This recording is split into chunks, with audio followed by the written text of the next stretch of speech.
Hello guys.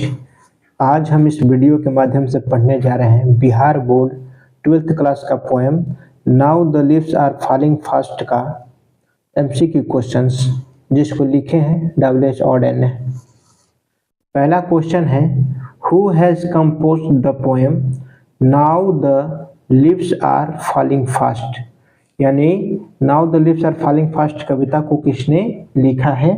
तो मैं आपको एक बार फिर बता दूं कि डब्ल्यू.एच. ऑडेन ने इस कविता को लिखे हैं।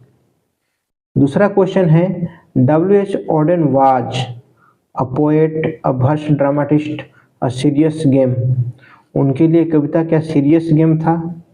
वो एक ड्रामाटिस्ट थे, वो एक पोएट थे। तो यस, पोएट भी थे, ड्रामाटिस्ट भी थे, और कविता जो उनके लिए एक सीरियस गेम था, कोई मजाक या कोई खेल नहीं था, यानी ऑल ऑफ दीज। इसका आंसर हो जाएगा ऑल ऑफ दीज। ठीक है। फिर थर्ड नंबर क्वेश्चन है, now the leaves are falling fast is dash a lyric. Six number जो क्वेश्चन है, the dash has become dumb to see the leafless trees. पर्णविहीन वृक्षों को देखकर कौन जो पक्षी है चुप है? हेन मुर्गी, स्पैरो गौरैया, नाइटिंगेल बुलबुल, या पीकॉक मोर। देखिए यहाँ पर अक्सर जो है नाइटिंगेल जो है गाने वाली चिड़िया का नाम है, तो वो यहाँ पर बिल्कुल ही चुप है पर्णविहीन वृक्षों को देखकर। यहाँ पर हो जाएगा the nightingale has become dumb due to see the leafless trees. यहाँ पर आंसर हो जाएगा नाइटिंगेल। 7 नंबर क्वेश्चन है, the falling of dash refer to the speedy arrival of death. मतलब कि मृत्यु का पहुंचना, स्पीडी में तेजी से, तीव्रता से मृत्यु का पहुंचना रेफर करता है क्या?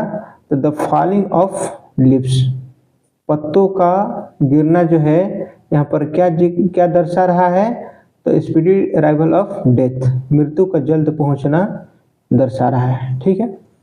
7th नंबर जो क्वेश्चन है, W H. Auden on the Pulitzer prize in 1948। याद रखना, डब्ल्यू.एच. ऑडेन को 1948 ईस्वी में पुलित्जर प्राइज से नवाजा गया था। 9th नंबर जो क्वेश्चन है, trolls mentioned in the poem now the leaves are falling fast are mythological creatures. ये ट्रोल्स जो इस पोएम में जिक्र किया गया है, ठीक है, तो ट्रोल्स जो है किस पौराणिक कथाओं में इनका जिक्र मिलता है? ठीक है, तो यहाँ पर देखिए आंसर है स्कैंडिनेवियन मैथोलॉजी में इनका जिक्र मिलता है ट्रोल्स का। इसका आंसर हो जाएगा ए। 10 नंबर जो क्वेश्चन है, 10 नंबर जो क्वेश्चन है आप सभी के सामने ये है, for Odean poetry was a light game. Odean के लिए पोएट्री कैसा गेम है? लाइट गेम है, एन इंटरेस्टिंग गेम है, या सीरियस गेम है? तो कवि का परिचय जब हम पढ़ रहे हैं तो उसमें मिल रहा है कि ऑडेन के लिए पोएट्री जो है एक सीरियस गेम है। यहाँ पर आंसर हो जाएगा सीरियस गेम, सी। ठीक। जो 11th नंबर जो क्वेश्चन है आप सभी के सामने, in the poem now the leaves are falling fast whispering never stand for. जो कविता है now the leaves are falling fast, उसमें विस्परिंग नेवर का क्या अर्थ हुआ? Agent of life insurance? नहीं। Agent of State Bank of India? नहीं। Agents of Sahara India? बिल्कुल नहीं। Agents of death? यस। यहाँ पर विस्परिंग नेवर का अर्थ है एजेंट्स ऑफ डेथ, मृत्यु का सौदागर कहो या यमदूत कहो। ठीक है। उसके बाद जो है 12th नंबर क्वेश्चन है, now the leaves are falling fast is dash dash poem pessimistic है, निराशावादी है, ऑप्टिमिस्टिक है, आशावादी कविता है, या पैसिमिस्टिक कम ऑप्टिमिस्टिक, निराशावादी भी है और आशावादी भी है। तो इसका आंसर सी होगा। इस कविता में आशाएं भी, बहुत सारी आशा भी है और निराशा भी हाथ लगती है। ठीक है। 38 नंबर जो क्वेश्चन है, now the leaves are falling fast dash the frustration inherent in human life enacts. ठीक है, उसके बाद जो है 14 नंबर जो क्वेश्चन है, the travellers are we wings moving towards our death. जो यात्री है हम लोग, वी ह्यूमन, हम लोग जो है ह्यूमन बींग। ठीक है, यहाँ पर क्या हो जाएगा, ह्यूमन। उसके बाद जो है नेक्स्ट जो क्वेश्चन है आप सभी के सामने वो ये है 15 number, the leaves are falling.